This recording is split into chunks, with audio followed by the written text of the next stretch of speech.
কেন আসছো? তোমার সাথে দেখা করব। লজ্জা লাগে না তোমার এই কথা বলতে? বোর কাছে লজ্জা কি? বউ, বিয়ের রাতে নতুন বউকে বাসার সামনে ফালায় রেখে যাও, কিসের বউ তোমার? সরি। সরি বলে সব সমস্যার সমাধান হয়ে যায়? আচ্ছা তাহলে তুমি বলো যে কি বললে সমাধান হবে? আমি তো তোমাকে কোনোদিনও মাফ করব না। যে জামাই তার নতুন বউকে বিয়ের রাতে বাসার সামনে ফালায় রেখে যেতে পারে তাকে তো কোনোদিন মাফ করা উচিত না। তুমি বলো, মাফ করা উচিত? প্লিজ এবারের জন্য একটু মাফ করে দাও না। আমি না হয় মাফ করে দিলাম, ওইদিকে তো বাসায় কেলেঙ্কারি হয়ে গেছে। কিসে? আমার মামা করিম মামা পলিটিক্স করে, ওই মামা আমার বিয়ের খবর পেয়ে আসছে। আয়শা তুমি মনে করে বড় ভাইজানকে পিটাই গেছে। কি? হ্যাঁ বড় ভাইজানে মারছে? হ্যাঁ বাবা।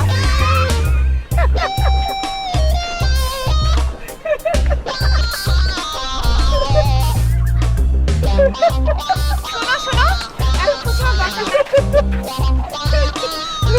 হাসছো না? তোমার কারণে বড় ভাইজান মাইর খেয়েছে, এই জন্য তোমার বাসায় ঢোকা নিষেধ, এমনকি তোমার জন্য খাবার পাঠানো নিষেধ।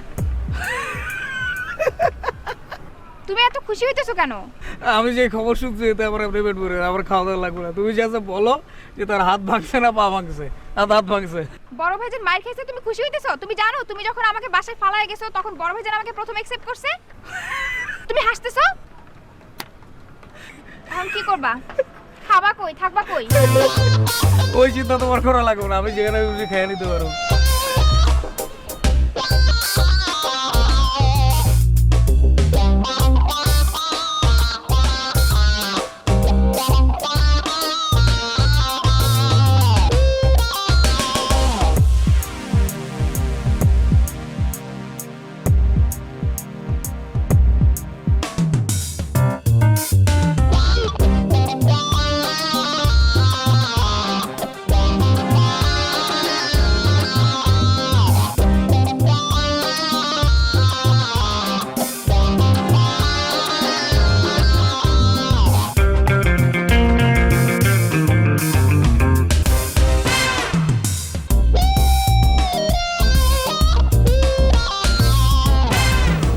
শোনো, পুরো হিসেবে কোনদিন দেখে এখানে আসতে এটা খবর আছে।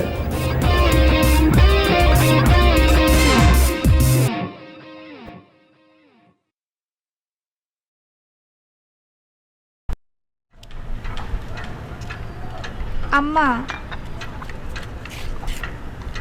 আম্মা ভাইয়া যে আদেশ দিল ওকে খাবার না পাঠাইতে, এটা কেমন হলো বলেন? ওকে এখন না খেয়ে থাকবে? বাসার থেকে খাবার গেলে তো খাইতো, এখন কই খাবে, কি করবে, কিচ্ছু তো জানি না। আসলে আমি কি করব বলো তো? কেমন একটা বাজে ঘটনা ঘটে গেল। তোমার মামা আসলে কাজটা ঠিক করে নাই।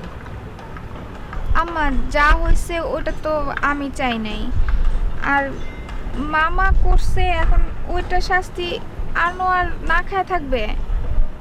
আম্মা হাজার হোক ও তো আমার স্বামী, বাসায় আসে না ওইটা মাইনে নিলাম, কিন্তু না খেয়ে থাকবে আম্মা বলেন? এক দুই বেলা না খেলে মানুষ মরে না। তুমি যাও, আমি দেখতেছি কি করা যায়।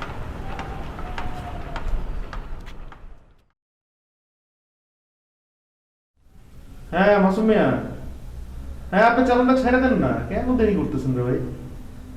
হ্যাঁ হ্যাঁ হ্যাঁ, ওটা আমি দেখবো না, আপনি ইয়ে করেন ওটা। হ্যাঁ আচ্ছা আচ্ছা, ঠিক আছে ঠিক আছে, তাহলে অসুবিধা নেই তো। হ্যাঁ আচ্ছা, ওকে ওকে ওকে, ঠিক আছে ওকে। ভাই চা দিব? চা দিবা? দাও। চায়ের সাথে কি নাস্তা দিব? নাস্তা দাও দাও দাও। শোনো, চাতে চিনি বাড়াই দিও। ভাইয়া আসলে কিছু বলবা? জি ভাইয়া, ওই আপনি বলছেন না যে আনোয়ারকে খাবার না পাঠাইতে, আসলে ওর শাস্তি হওয়া দরকার। ওর কারণে আপনার এত অপমানিত হইতে হয়েছে, ও আমাকে বাসায় একা ফালায় রেখে চলে গেছে। তখন তো আর কেউ অ্যাকসেপ্ট করে নাই, আপনি তো প্রথমে ভাইয়া আমাকে অ্যাকসেপ্ট করছেন। তারপর আপনি তো আমার বড় ভাইয়ের মতো ভাইয়া। মানে আসলে আমি বলতে চাচ্ছিলাম কি যে মানে আনোয়ারের শাস্তি হওয়া দরকার, ও বাসায় আসতেছে না, মানে এটা একটা শাস্তি। এখন যদি খাবারও না পাঠাই ভাইয়া, মানে ব্যাপারটা একটু কেমন না? মানে আমি 2 বেলা আরাম করে খাচ্ছি, আর ও যদি মানে 1 বেলা খাইতে না পারে, মানে আমার কাছে ব্যাপারটা ঠিক ভালো লাগতেছে না ভাইয়া। তাই মানে আমি বলতে চাচ্ছিলাম কি যে আমি 1 বেলা না খেয়ে যদি মানে আরেক বেলার খাবারটা ওকে পাঠাই দিই, তাহলে ভাই আপনি কি খুব বেশি রাগ করবেন? আচ্ছা ভাই ঠিক আছে, সমস্যা নাই। আপনি রাগ করলে থাক, খাবার পাঠাবো না। না না না, ওটা নিয়ে তোমার চিন্তা করতে হবে না, আমি সবুজে বলে দিতেছি, ও খাওয়া নিয়ে যাবে। আর তোমার এগুলো নিয়ে চিন্তা করার দরকার নাই তো, তুমি ঠিক মতন খাওয়া দাওয়া করো। আমি কি বলছি তোমার খাওয়া দাওয়া বন্ধ করতে? আশ্চর্য বোকা মেয়ে। ও হারামজাদা কি তোমার কোনো খবর রাখে যে তুমি ওর জন্য খাওয়া বন্ধ করবা? আর এসব খাওয়া বন্ধ করতে পারবো না, বুঝছো? যাও তুমি যাও এখন। ঠিক আছে ভাইয়া, তাহলে আমি চা নিয়ে আসি।